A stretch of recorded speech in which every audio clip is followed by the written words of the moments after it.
Mandatum.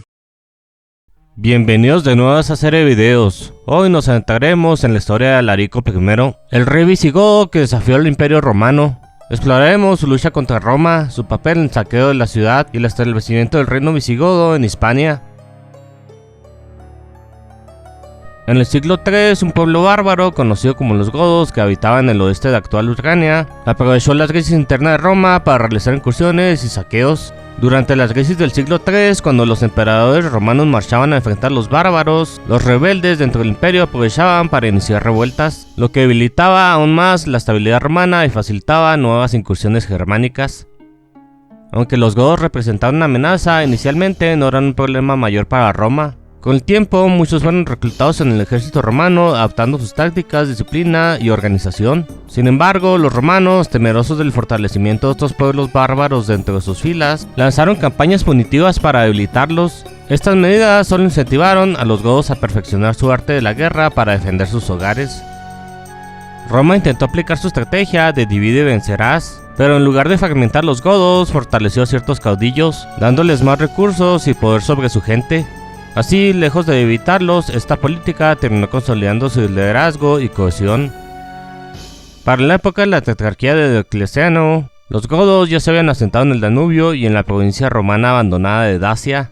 El emperador Constantino vio en ellos una amenaza creciente y los atacó para frenar su poder. Pero a mediados del siglo IV, una nueva amenaza emergió desde las estepas, los hunos. En torno al año 375, estos guerreros nómadas derrotaron a los alanos y luego el poderoso rey godo Hermanarico, marcando el inicio de una nueva era de migraciones y conflictos.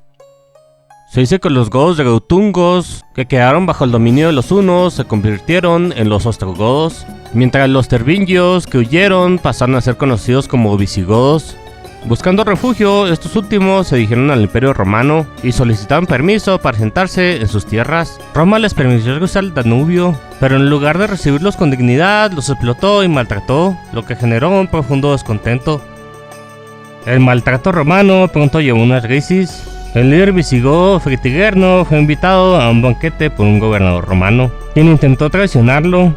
Sin embargo, Fritigernio logró escapar y organizó una revuelta. Su ejército se vio reforzado por esclavos godos y desertores bárbaros del ejército romano.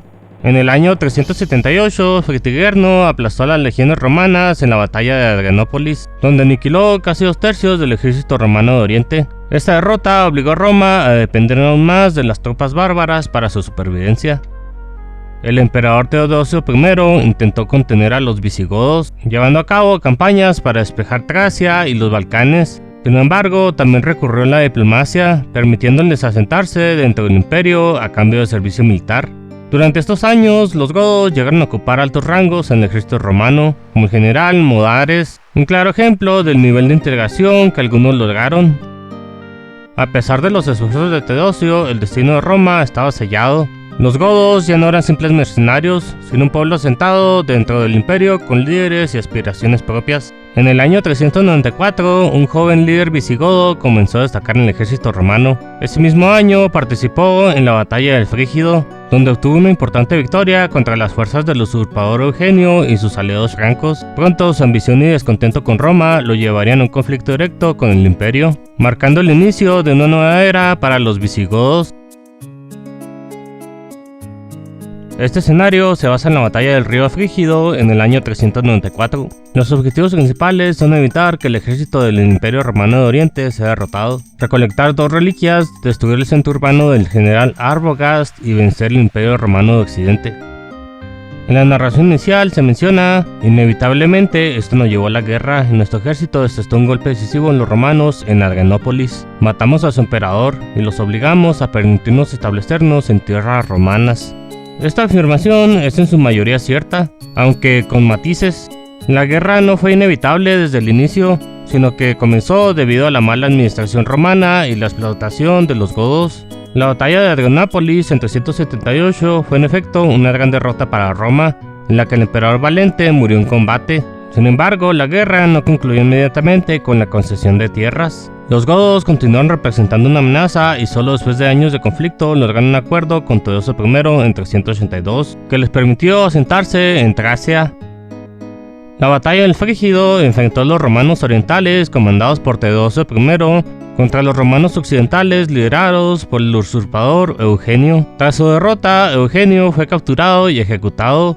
Con esta victoria, Teodosio reunificó temporalmente el imperio bajo su gobierno, hasta su fallecimiento 4 meses después, pues tras su muerte, su hijo mayor, Arcadio, heredó el oriente, mientras que su hijo menor, Honorio, heredó el occidente.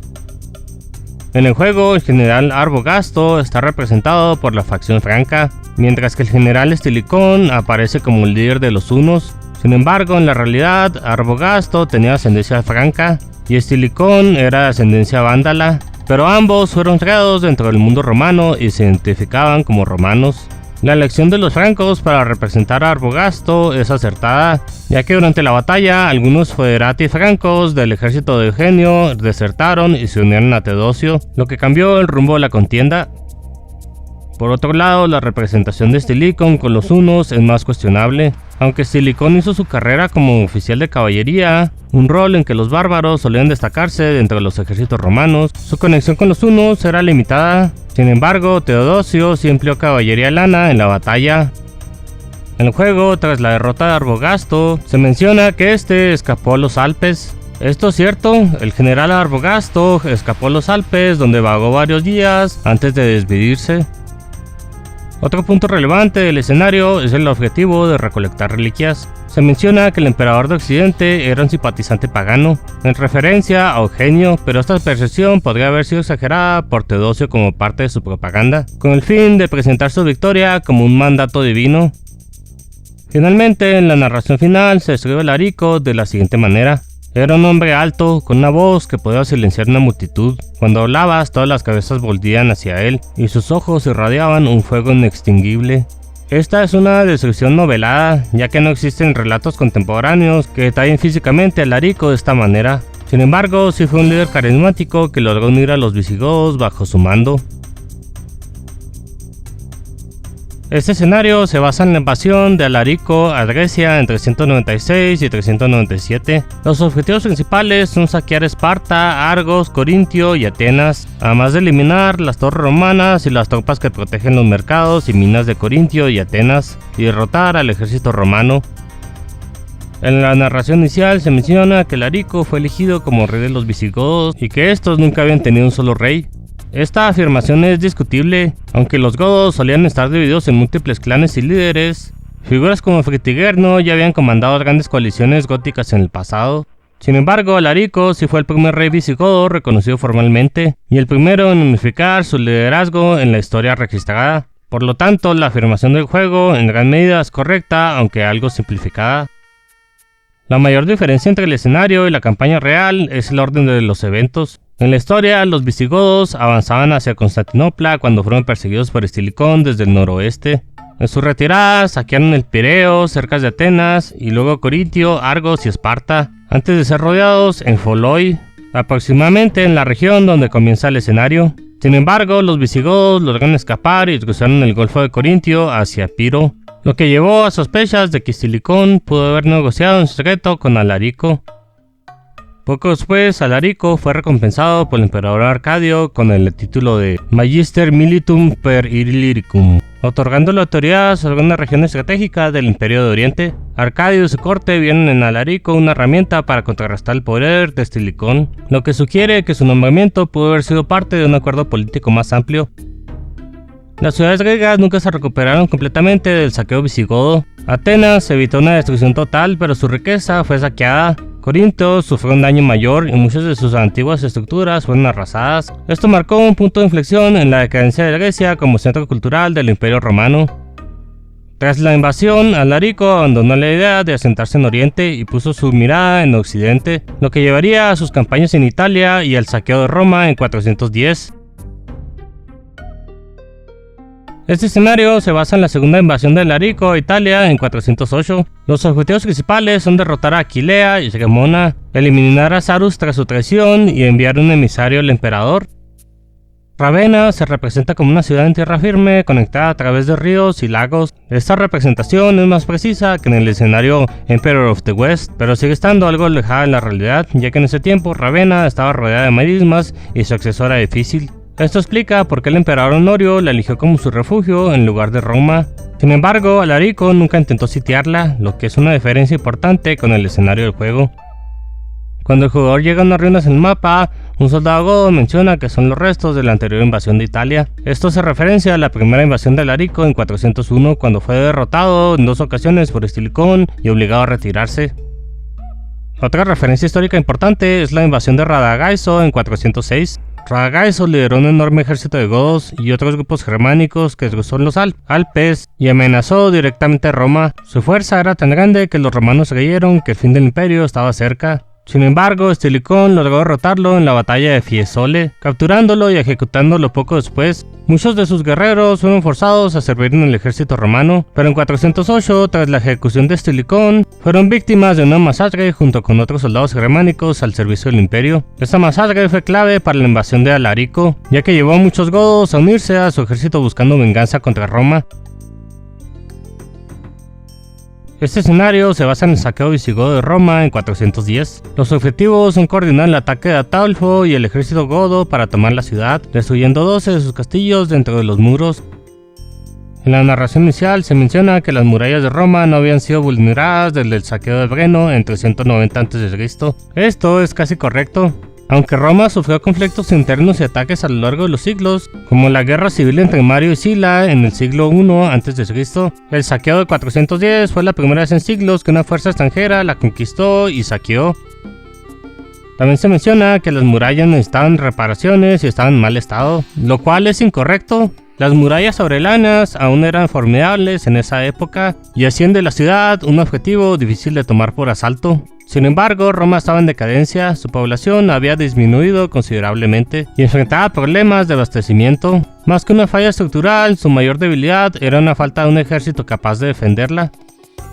Alarico sitió la ciudad desde el invierno de 408 hasta 409, en 3 ocasiones, y tras el fracaso de las negociaciones entre godos y romanos, en agosto de 410 Roma fue saqueada. Los visigodos tomaron la riqueza acumulada durante siglos, pero para Alarico esto no fue una verdadera victoria. Durante años había luchado para obtener un puesto oficial dentro del imperio y asegurar un lugar legítimo para su pueblo dentro de la estructura imperial. Sin embargo, Roma nunca le concedió este reconocimiento. Para él, la ciudad en llamas simbolizaba el colapso de ese sueño. Antes de que terminara el año, Alarico falleció. En la narración final se menciona que los soldados visigodos abrieron una brecha en las murallas, las cuales cedieron bajo el peso del asalto. Esto probablemente no sea cierto, no hay evidencia de que los visigodos destruyeron las murallas para entrar. La ciudad cayó porque sus propias puertas fueron abiertas desde adentro, ya sea por hambre, desesperación o soborno a la guardia. Este detalle contradice la imagen de un asedio resuelto por un asalto militar directo. Al final de la narración se dice que los romanos escribieron: en una ciudad todo el mundo pereció. No hay evidencia de que esta cita sea auténtica, pero refleja el impacto psicológico del saqueo. Muchos romanos veían a su ciudad como el corazón del mundo civilizado, y su caída marcó un punto de quiebre en la historia del imperio. Este escenario está ligeramente basado en la conquista visigoda del sur de Galia liderada por Ataulfo entre 412 y 414. El objetivo principal es construir y mantener un castillo en la zona señalada. Incluye las ciudades de Narbo, Tolosa y Valentia. En la narración inicial se menciona que la flota que los llevaría a África se hundió en una tormenta, pero esto es incorrecto. No hay registros históricos de un naufragio de la flota visigoda. Si bien Alarico tenía planes de trasladar a su pueblo a África, estos no se concretaron por razones políticas y logísticas, no climáticas. Ataulfo tomó la decisión por conveniencia estratégica de moverse a la Galia después de la muerte de Alarico. Honorio toleró este movimiento porque Ataulfo había tomado a su hermana como rehén, Gala Placidia. Inicialmente, Ataulfo consideró aliarse con el usurpador Jovino en la Galia en el año 411, pero al enterarse de que su antiguo enemigo Saro también se encontraba ahí, decidió atacarlo y lo mató. Tras esto, Ataulfo estableció una alianza nominal con Honorio y sitió Valencia, actual Valence, Francia. Jovino fue capturado y entregado a Honorio, quien ordenó su ejecución. En el juego, Valentia podría ser representada por los celtas, posiblemente como una manera de simbolizar a las fuerzas galorromanas de Jovino.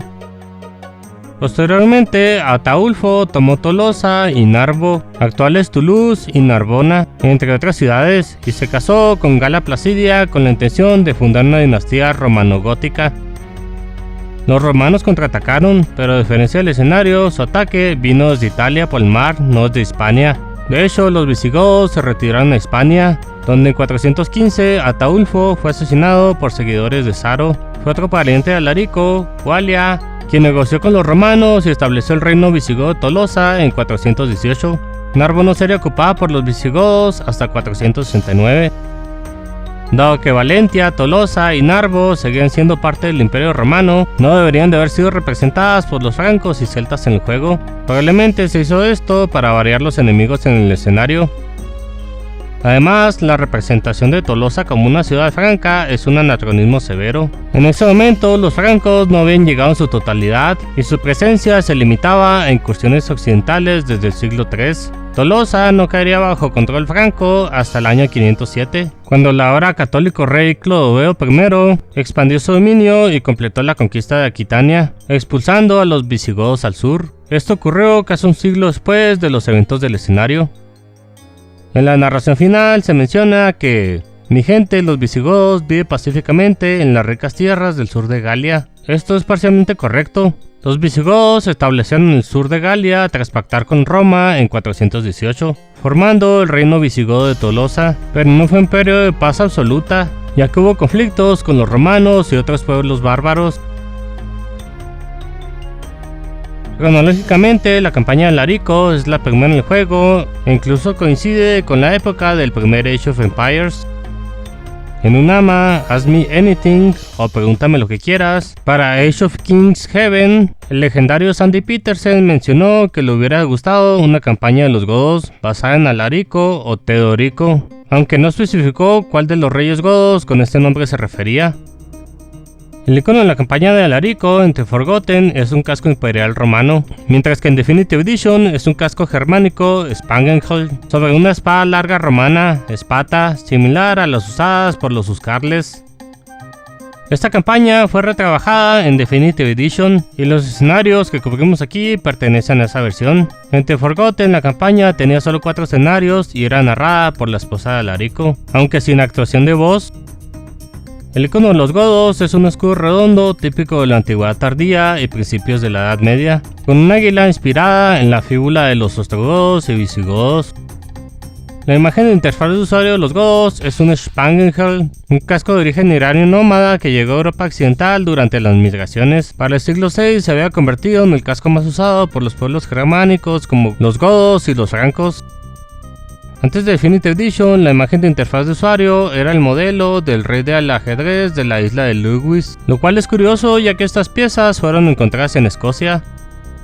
La maravilla de los godos es el mausoleo de Teodorico, un monumento construido en las afueras de Ravenna, Italia, por el rey Teodorico el Grande en el año 520, con la intención de que fuera su tumba. Fue edificado durante la existencia del reino ostrogodo o reino de Italia, y es la construcción más célebre de los ostrogodos. La unidad única de los godos es el Huscarle, una unidad de infantería equipada con un Spangenhelm, un escudo redondo y una espata. Aunque su armamento es históricamente apropiado para los godos, el nombre de la unidad no lo es. Huscarle viene del nórdico antiguo Huskarl, que significa hombre de la casa, y se refería a los guardaespaldas de élite de reyes y nobles en Escandinavia e Inglaterra anglosajona. Además, su alta resistencia a las flechas parece estar inspirada en la armadura pesada de los Huscarles vikingos, más que en tácticas de combate godas. Las tecnologías únicas de los godos son anarquía y movilización. La anarquía permite entrenar a Huscarles en los cuarteles. El sistema tribal de los godos funcionaba muy bien en una sociedad en constante movimiento. Luchaban aquí, se sentaban allá, pero rara vez permanecían en el mismo lugar por mucho tiempo. Esta flexibilidad les permitía aparecer y desaparecer rápidamente. Sus ejércitos no estaban entre los mejor equipados ya que carecían de una industria permanente, pero el simple rumor de que se movilizaban era suficiente para generar temor. Movilización hace que los cuarteles trabajen un 100% más rápido. Los godos eran un pueblo migratorio con capacidad de levantar un ejército rápidamente. En cierto sentido, toda su civilización era un ejército en pie de guerra. Los jóvenes godos aprendían las habilidades del combate desde temprana edad, y prácticamente todos los hombres podían convertirse en soldados en cuestión de horas. Sus rivales aprendieron a no dejar que los godos se acercaran si podían evitarlo, y a no enfrentarse a ellos si ya estaban cerca. Antes de despedirme, quiero agradecerte por ser parte de esta comunidad que hace posible este proyecto. Si disfrutaste el video y te interesa la historia detrás de Age of Empires 2, no olvides dejar tu like, suscribirte y activar la campanita para más contenido. Si quieres apoyar el canal y ayudar a mejorar la calidad de los videos, puedes hacerlo a través de Patreon o Ko-Fi. Cualquier aporte, por pequeño que sea, hace una gran diferencia. Gracias por acompañarme en este recorrido por la historia y la estrategia. Esto fue Mandatum Imperator, nos vemos en la próxima.